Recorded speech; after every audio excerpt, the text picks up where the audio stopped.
जब महाभारत का युद्ध आरंभ होने को था, उसी समय अंग राज्य में जहाँ के राजा कर्ण थे, वहाँ कुछ समय से वहाँ की जनता में भय पैदा हो गया था। एक काल रूपी दैत्य का, जिसे देवताओं ने श्राप दिया था कि वह जहाँ जाएगा वहाँ का जीवन नष्ट होता जाएगा। इसी कारण वह जिस भी गांव में जाता तो वह वहाँ के लोगों को खा जाता था। जब यह बात अंगराज कर्ण को पता चलती है तो वह हस्तिनापुर से प्रस्थान लेके अंग राज्य जाते हैं। वह देखते हैं उनके सारे खेत खलियान बंजर हो गए तथा वहाँ के सारे जीव जंतु मृत्यु के घाट उतर गए हैं। तभी कर्ण अपने राज्य के प्रमुख से पूछते हैं तो वह बताते हैं यह किसी भयानक दैत्य का कार्य है जो कि हमारे सारे मनुष्यों तथा गायों को भी खा जाता है, जिसके कारण हमारे राज्य का विकास नहीं हो पा रहा।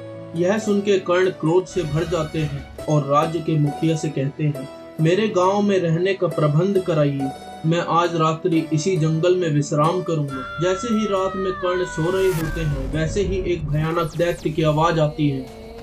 तभी कर्ण देखते हैं वह दैत्य एक मनुष्य को हाथ में लेके जा रहा होता है। तभी कर्ण उसे रोकते हैं और कहते हैं, आज तेरी मौत मेरे हाथों लिखी है। जब भी वह जोर जोर से हंसता है और जैसे ही वह कर्ण के हाथ में बाण देखता है तभी वह वहां से भागने लगता है और कर्ण अपना धनुष लेके उसके पीछे पीछे भागते हैं। जैसे ही वह कर्ण को पीछे आते हुए देखता है वह एक पल में अदृश्य होके एक गुफा में चला जाता है। यह देख के कर्ण भी उस गुफा में चले जाते हैं। तब वह देखते हैं वह एक वृक्ष के पीछे छुपा है। तभी कर्ण बिना कुछ देखे अपना बाण छोड़ देते हैं जो कि जाके एक ऋषि मुनि को लगता है।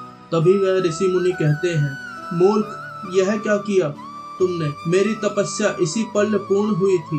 मेरी अर्धांगिनी मेरा इंतजार कर रही होगी। जाओ, मैं तुम्हें श्राप देता हूँ। तुम्हारी मृत्यु के समय तुम किसी को भी अपने नेत्रों से नहीं देख पाओगे। अगर तुमने अपने नेत्रों से उसे देखने की कोशिश करी तो उसी क्षण सामने वाला इंसान भस्म हो जाएगा। तभी कर्ण अपनी आंखों में आंसू लेके क्षमा मांगते हैं और उन्हें सारा सत्य बताते हैं। तभी ऋषि मुनि को उन पे दया आ जाती है। जब भी वह कहते हैं, इसका एक उपाय स्वयं श्री कृष्ण दे सकते हैं।